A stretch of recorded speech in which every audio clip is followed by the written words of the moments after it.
so I can get rid of Camilla. I scowled at the Jesuit police officer. That should tell you something. You've let Camilla into your house? No, officer. I could tell I was wasting my time with this officer, a Jesuit for sure. She somehow gets in my house. I don't know how. The officer laughed. Yeah, right. I did fine in the trailer until I got a jig as an actor for a movie. Then Camilla always seemed to find me.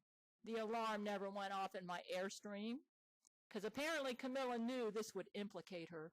So because I had my Airstream connected to the police department to arrest her if she entered, she never tried.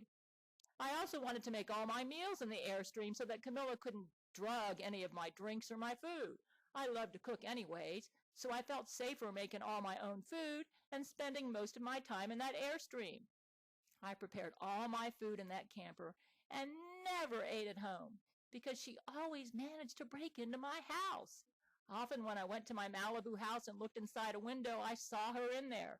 So I finally concluded she could get in my house no matter what I did.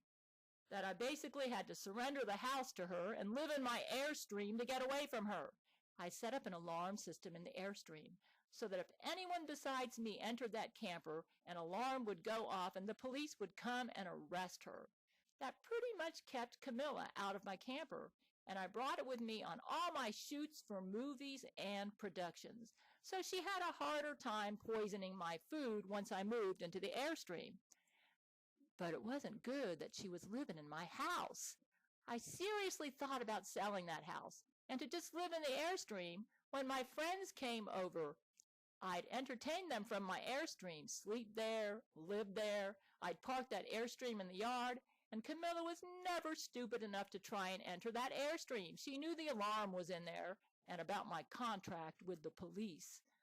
I tried to sell my house because I was sick of Camilla living in my house. But when I went to the realtor, Camilla was there, waiting for me. She got behind me and put a gun to my back. You're not selling this house. If you do, I'll shoot you right here, and then I'll go for Gail. God damn woman, right in front of the realtor? How'd you know I was coming here? The realtor you hired is now a Jesuit. He'll say I had to shoot you in self-defense, Camilla smiled. We knew you'd try to sell your house because that's what Brent Spiner did with Laurie McBride. We studied Laurie McBride and Brent to learn how to deal with you. Her face brightened up like she got a Christmas present. The Jesuits have taken that into consideration and assured me I can always live at any of your houses. My God, the Jesuits own the world. I felt myself go pale. I can't even sell my house if I want to. And why have you plastered the goddamn tabloids with all these lies that I like you? I have freedom of speech. But it ain't true. I can't stand your guts. Defamation ain't freedom of speech. Camilla smiled and twirled a rose around her finger. You know, you loved every minute of our glorious sex. Oh, God, I scraped my fingers down my face. How did I end up with a bitch like you? Camilla patted her stomach. I am expecting your baby. You and I will have many babies together to torment Gail. I turned to leave, and Camilla ran after me and shoved the gun to my back. The realtor grabbed me like a judo wrestler, and though I struggled, I was helpless under his grip.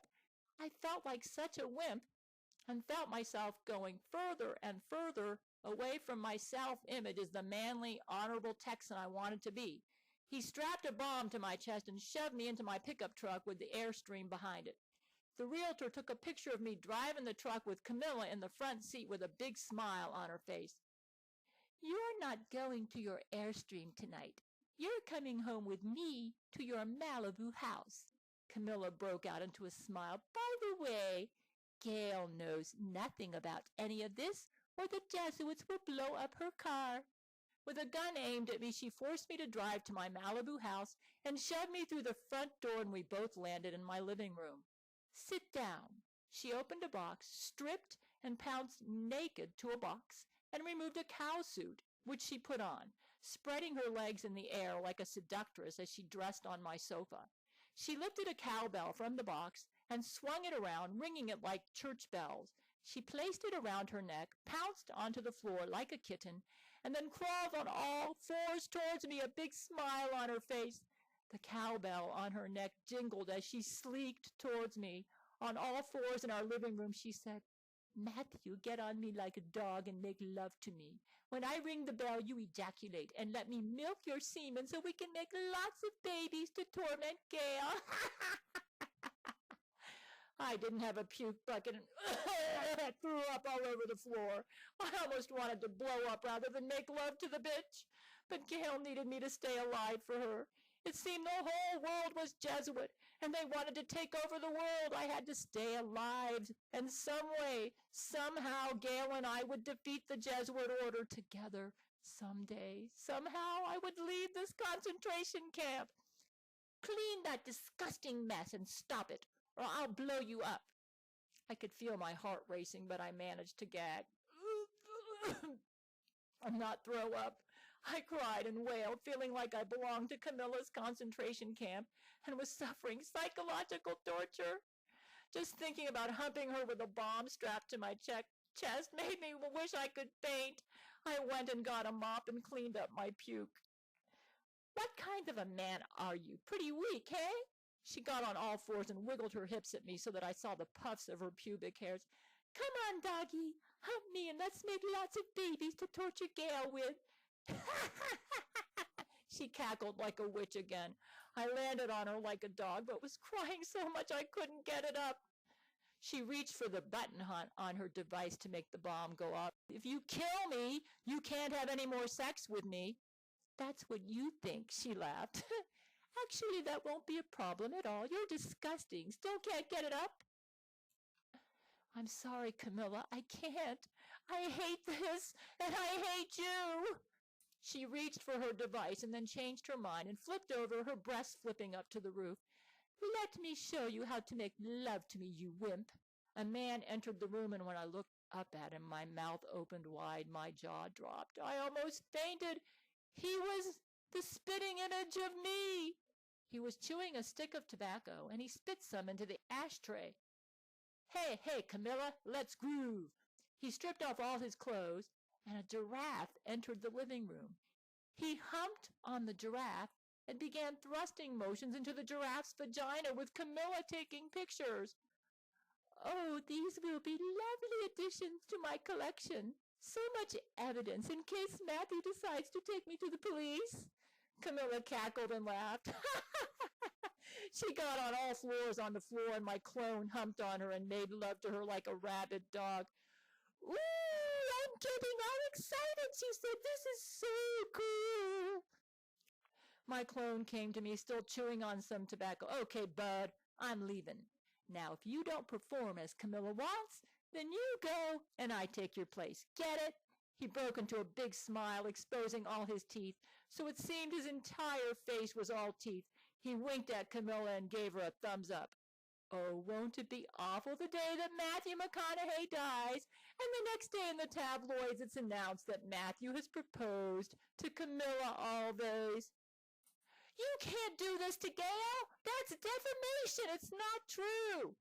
My clone's boots clicked as he watched away. "Go get him, girl. You have freedom of speech and the right to bear arms as a member of the Jesuit militia." I saw Camilla reaching for the button on her device. She got on all fours again and swayed her hips at me, the cow suit covering all her body, though she wore no underwear. I got on her from behind and closed my eyes and imagined she was Gail and entered her. She rang the bell, and I ejaculated. I felt like I was going to the pits of hell, crying the whole time. The robot in the corner with the camera moved about us, and flashes went off at 5-second intervals, almost in rhythm to my humping onto Camilla. I decided to look up Brent Spiner and ask him how he dealt with Laurie McBride, so I could prepare for whatever the Jesuits planned to do to me next. Brent and I cried together. We both loved Gail, and both got hitched up with their Jesuit bitches, the nastiest bitches on the planet, who forced us to have their babies. "Okay, Matthew, I'll try to help you, but tell me how you've been dealing with Camilla thus far." "She always manages to find me. She always knows what movie I'm working on and how to find my location. I don't know how she gets into all my locations for shoots when I do my job as an actor. I sometimes wished I could quit being famous and go into another line of work. But then I could end up like Gail, so poor she had to file for bankruptcy.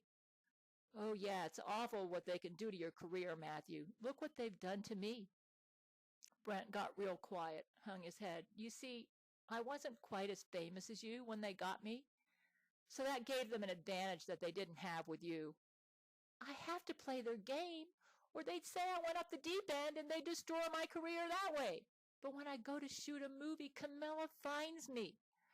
She'd often get behind me and put a gun to my back and force me to go to my regular house at Malibu or Austin, where she'd pull out her bell and force me to hump her like a dog in heat.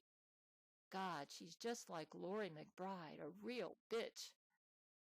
I thought I'd die when I read about the birth of Levi on July 7th, 2008. Gerard told me to make love to Gail then, brain to brain, and that helped me keep my sanity so I could eat and I could function. But then she got me again, put the bomb to my chest, and next came Vida on January the 3rd, 2010. And I remember how devastated I was when I read in the tabloids that Laurie had given birth to my son. What's really awful is that I thought I had no sex with her except that one time in September 1992 when she drug raped me. And I wasn't exactly sure whether I really penetrated her then. That is, until Gail took Laurie to court.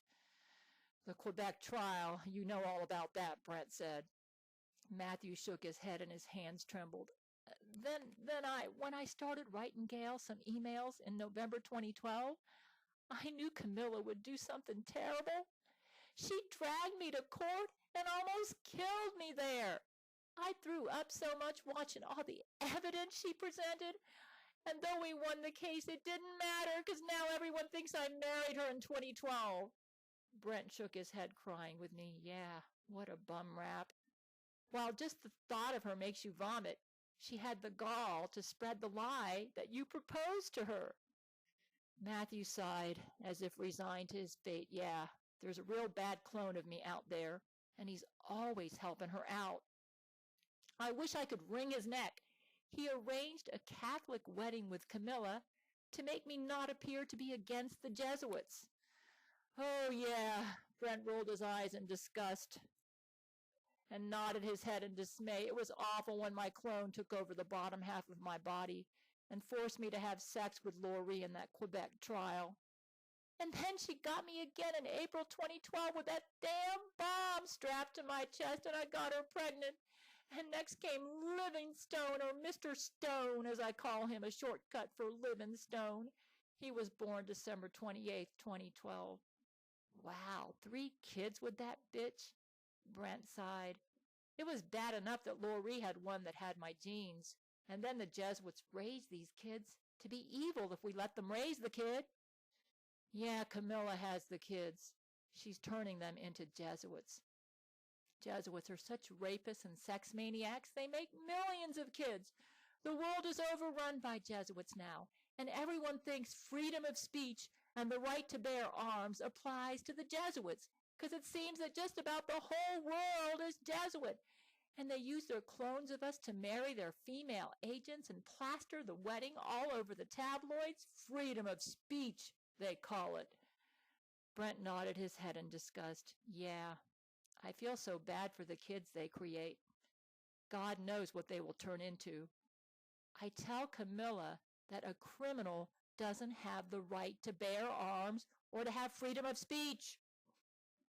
Camilla then states that the Roman Catholic Church is not a criminal organization, and she belongs to the Jesuit militia, a righteous organization that supports the U.S. Constitution. Oh, God, Brent sighed. Camilla and Laurie McBride are just bitches, spouting holy-sounding jargons to justify their crimes. I never agreed with Gail in her book Silver Skies about the right to bear arms, but I still love Gail anyways. Husband and wife don't have to agree on everything to love